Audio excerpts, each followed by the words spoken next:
ఇలా BRS party ప్రాంతీయ party.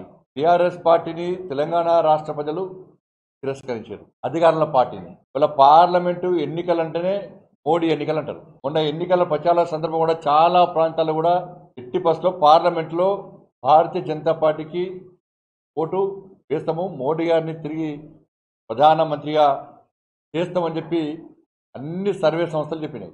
కాబట్టి ఎన్నికల్లో భారతీయ జనతా పార్టీ అత్యధిక స్థానాలు గెలుచుకోబోతున్నది. టీఆర్ఎస్ పార్టీ అడ్రస్ గల్లంతవుతుంది. టీఆర్ఎస్ పార్టీ మేము ఉన్నామని చెప్పుకునే ప్రయత్నం చేస్తున్నారు. వాళ్ళ అహంకారం ఇంకా తగ్గలే. కేసీఆర్ కొడుకు అహంకారం కానీ బాడీ లాంగ్వేజ్ చూస్తే ఇంకా మేము అధికారంలో ఉన్నాము అని చెప్పి ఒక ఫీలింగ్ పోతలేదు ఆయనకు. ఆయన అహంకారం బాడీ లాంగ్వేజ్ చూస్తుంటే ఆయన అహంకారమే బీఆర్ఎస్ పార్టీ కుంపముంచిందన్న విషయాన్ని ఇంకా కేసీఆర్ కుటుంబం గుర్తిస్తలేదు. ఇవి ఢిల్లీ ఎన్నికలు, ప్రజలందరూ అంటే కామన్ అంటారు, అవి చిన్న ఎన్నికలు, ఇవి పెద్ద ఎన్నికలు, అవి స్థానిక ఎన్నికలు, ఇవి ఢిల్లీ ఎన్నికలు. ఢిల్లీ ఎన్నికల్లో నరేంద్ర మోడీ గారు ప్రధానమంత్రిగా కావాలని చెప్పి దేశ ప్రజలందరూ కోరుకుంటారు. కాబట్టి ఎన్నికల్లో భారతీయ జనతా పార్టీ పక్కా గెలవబోతున్నది.